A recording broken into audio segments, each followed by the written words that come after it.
سما سما اور قوالی میں کیا فرق ہے؟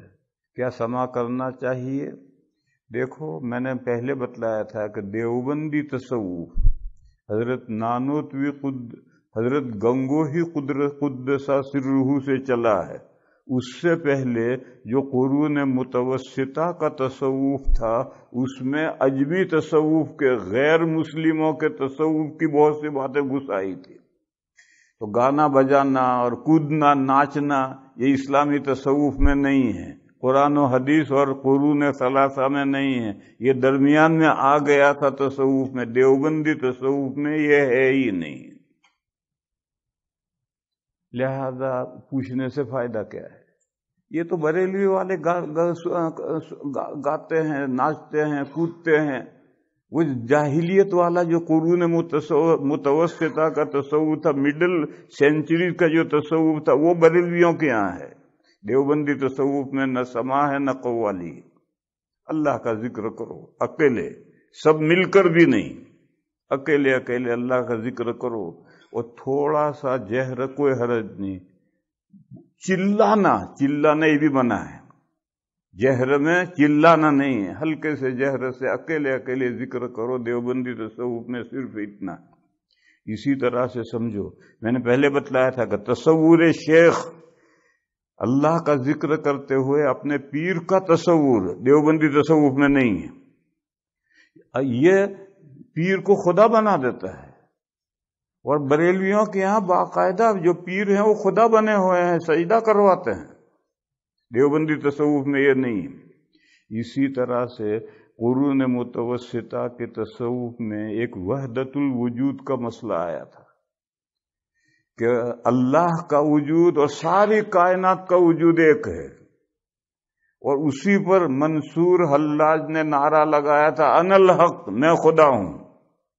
یہ جو بریلوی اپنے آپ کو سجدہ کرواتے ہیں، وہ وحدت الوجود والے ہیں کہ میرا وجود اللہ کا وجود ایک ہے، بس میں بھی اللہ ہوں، اللہ کو سجدہ کر، مجھے بھی سجدہ کر۔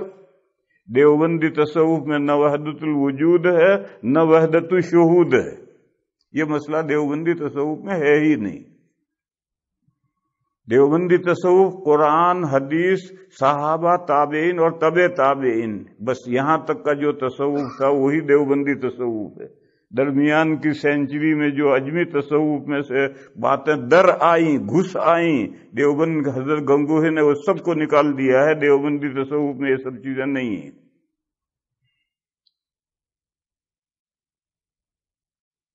اللہ تعالیٰ نے درود شریف پڑھنے کو کہا ہے، اور اس کا کوئی وقت مقرر نہیں کیا کہ اذان میں درود شریف ایڈ کرنے کے بجائے 2-3 منٹ پہلے درود شریف پڑھ سکتے ہیں۔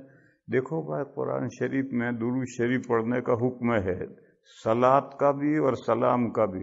علماء نے لکھا ہے کہ زندگی میں ایک مرتبہ نبی پاک صلی اللہ تعالی علیہ وسلم پر درود اور سلام بھیج دیا، قرآن کے حکم پر عمل ہو گئے۔ جیسے قرآن میں ہے، جو مکہ پہنچ سکتا ہے وہ بیت اللہ شریف کا ارادہ کرے۔ مسئلہ یہ کہ زندگی میں ایک مرتبہ حج فرض ہے، کوئی بار بار کرتا ہے مستحب ہے، اور ہر مرتبہ جب بھی آقا نامدار صلی اللہ تعالی علیہ وسلم کا ذکر پاک آئے، اس وقت درود شریف پڑھنا مستحب ہے۔ فرض ایک ہی مرتبہ ہے زندگی میں۔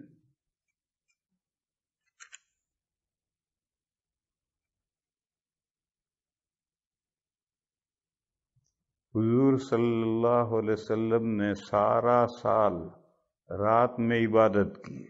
رات میں حضور تہجد پڑھتے تھے، پورے سال تہجد پڑھتے تھے۔ اگر کوئی شخص شب برات یا شب معراج کے بہانے رات میں عبادت کرتا ہے تو کیا اسے ثواب ملے گا؟ یقیناً ملے گا۔ حضور پورا سال کرتے تھے۔ کوئی ایک رات کو نیند نہیں آ رہی تھی، یا نیند آ گئی، آنکھ کھل گئی، اٹھ کر اس نے نفلیں پڑھی، تہجد پڑھا، تو کیوں ثواب نہیں ملے گا؟ کوئی سارے سال تہجد پڑھے تب ثواب ملے گا، ایسی تو کوئی شرط نہیں۔ کسی دن آنکھ کھل گئی، اس نے نفلیں پڑھی شب برات میں، شب معراج میں۔ شب معراج تو کوئی متعین ہے ہی نہیں کہ شب معراج کون سی رات ہے، 5 6 7 قول ہیں، تو کون سی رات کو کہو گے؟ ہاں، شب برات متعین ہے 15ویں سے، اور اس میں بھی انفرادی عبادتیں ہیں، اپنے گھروں میں کرو عبادتیں، جو اللہ توفیق عطا فرمائے عبادت کرو، مردوں کے لیے دعائے مغفرت بھی کرو، قبرستان جانا ضروری نہیں ہے، مردوں کے لیے دعائے مغفرت کرو، اور 15 کا روزہ رکھو۔ بعض لوگ ناف سے نیچے ہاتھ نہیں باندھتے، کہتے ہیں یہ ضعیف حدیث ہے، سینے والی حدیث صحیح ہے۔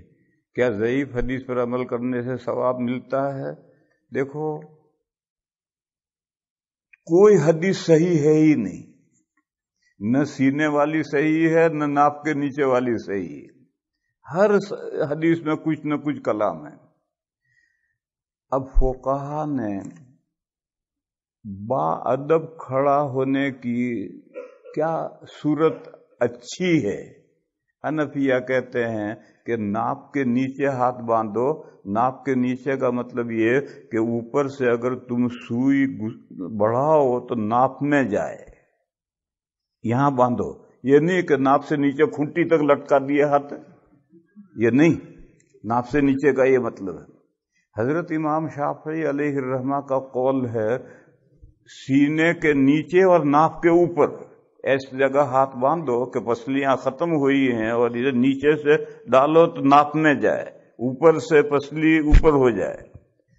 اور یہ جو سلفی حضرات ہیں وہ عورتوں والے ہاتھ باندھتے ہیں، عورتوں کے لیے مسئلہ ہے سینے پر ہاتھ باندھو تاکہ تمہاری پستان کوئی نہ دیکھے، تو وہ یہاں باندھتے ہیں۔ باندھو، یہاں نہیں، یہاں باندھو، نماز پڑھو، جھگڑو مت۔ قیام لیل سے بعد مساجد میں رات کو تہجد کے ٹائم نماز تہجد جماعت سے پڑھائی جاتی ہے۔ کیا حضور صلی اللہ علیہ وسلم نے کبھی نماز تہجد جماعت سے پڑھائی؟ اگر نہیں تو کیا یہ بدعت ہے؟ نبی پاک صلی اللہ تعالی علیہ وسلم نے کبھی تہجد کی نماز جماعت سے نہیں پڑھائی۔ ہاں، ایسا ہوا ہے کہ حضور تہجد پڑھ رہے ہیں اور حضرت ابن عباس آ کر مقتدی بن گئے ایک رات میں، ایک دوسری رات میں ابن مسعود مقتدی بن گئے، جماعت سے نہیں پڑھائی، جماعت حضور نے تہجد اکیلے شروع کی، یہ آ کر مقتدی بن گئے، ایسی روایتیں تو ہیں۔ اس لیے دارالعلوم دیوبند کا فتویٰ یہ ہے کہ صرف فرض نماز جماعت سے پڑھی جائے گی، اور وتر صرف رمضان میں جماعت سے پڑھی جائے گی، اس کے علاوہ نہیں۔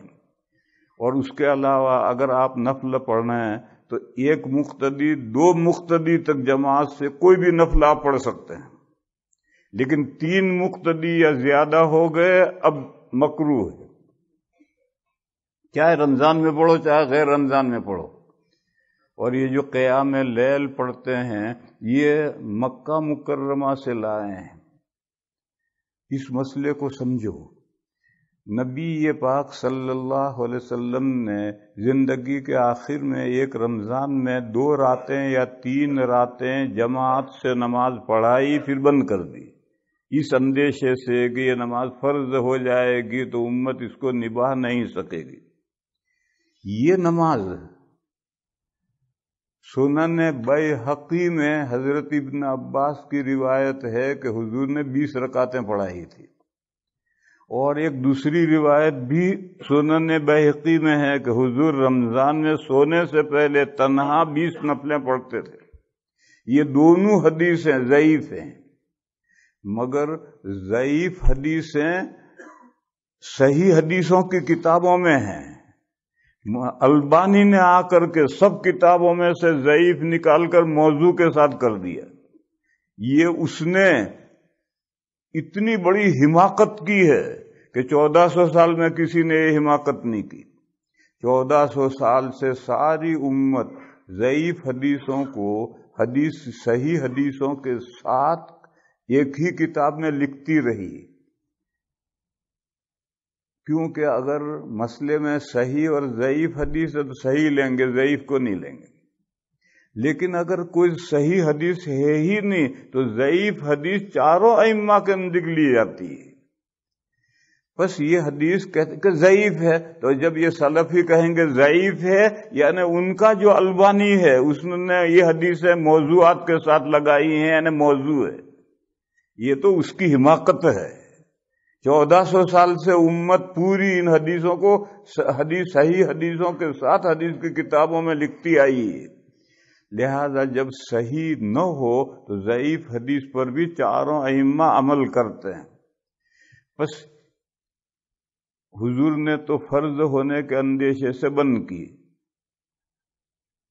اب یہ جو سلفی اپنے آپ کو کہتے ہیں وہ حضرت صحابہ کے آثار کو نہیں مانتے، خلفائے راشدین کے آثار کو بھی نہیں مانتے، اجماع بھی نہیں مانتے، تو اب دلیل تو وہ حضور جو 8 رکعت وطر اور 3 رکعت 8 رکعت تہجد اور 3 رکعت وطر وہ لائے کہ حضور یہ پڑھائی تھی، حضور نے یہ نہیں پڑھائی تھی، اس کی کوئی روایت لاؤ کہ حضور نے، چاہے ضعیف ہی لاؤ کہ حضور نے 8 رکعت پڑھائی تھی، ایسی کوئی روایت نہیں۔ اور یہ روایتیں تو ہیں، حضور نے 20 رکعت پڑھائی تھی اور سونے سے پہلے 20 نفلیں پڑھتے تھے، اس کی روایتیں ہیں، اور ضعیف ہونے سے کوئی آسمان نہیں ٹوٹ پڑتا۔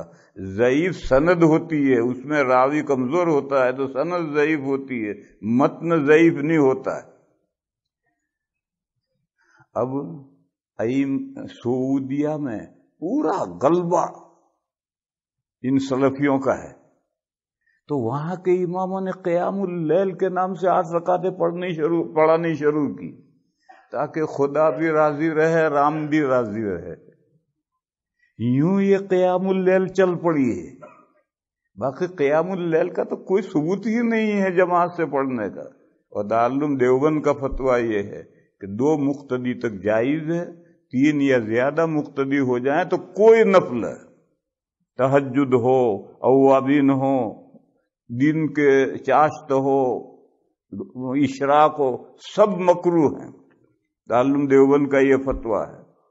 اور دارالعلوم دیوبند کے ایک بڑے حضرت گزرے ہیں، حضرت مدنی قدس سرہ، وہ اعتکاف کرتے تھے اور حضرت نے بڑی عمر میں قرآن یاد کیا تھا، تو تراویح میں حضرت قرآن نہیں سناتے تھے، تہجد میں پڑھتے تھے خود، تو حضرت کے مسجد میں جو معتکفین تھے وہ کھڑے ہو جاتے تھے، وہ اعتکاف میں ہیں سب، اس کو ان کے اولاد نے اور ان کے خلفاء نے عام کر دیا کہ حضرت مدنی تہجد میں پڑھتے تھے اور ان کے مریدین نماز میں شریک ہوتے تھے، تو اب ان کے جو صاحبزادگان ہیں اور ان کے جو بعض خلفاء، سب خلفاء نے، انہوں نے اس کو شروع کر دیا ہے، یہ ان کا فعل ہے، دارالعلوم کا فتویٰ نہیں ہے۔ دارالعلوم کا فتویٰ یہی جو دارالعلوم کے سب سے بڑے مفتی یہاں آئے ہوئے ہیں، حضرت مفتی حبیب الرحمان صاحب خیر آبادی مدظ ذلہ، یہ دارالفتہ کے سب سے بڑے مفتی ہیں، جاؤ ان سے فتویٰ پوچھو۔ بعض لوگ وطر 2 رکعت کے بعد سلام پھیر لیتے ہیں، پھر تیسری رکعت میں کھڑے ہو کر بھی نیت باندھ لیتے ہیں، اور دعائے قنوت کے بجائے دعائے نازلہ اور دوسری دعائیں ہاتھ اٹھا کر پڑھتے ہیں۔ کہ یہ طریقہ صحیح ہے؟ نہیں ہے۔ نسائی شریف میں اعلیٰ درجے کی صحیح سند سے حضرت عائشہ رضی اللہ تعالی عنہا کی روایت ہے کہ کان النبی صلی اللہ علیہ وسلم لا یسلم علی رکعتي الوتر، حضور وطر کی 2 رکعتوں پر سلام نہیں پھیرتے تھے۔ نسائی میں حضرت عائشہ کی روایت ہے، نہایت اعلیٰ سند کے ساتھ ہے۔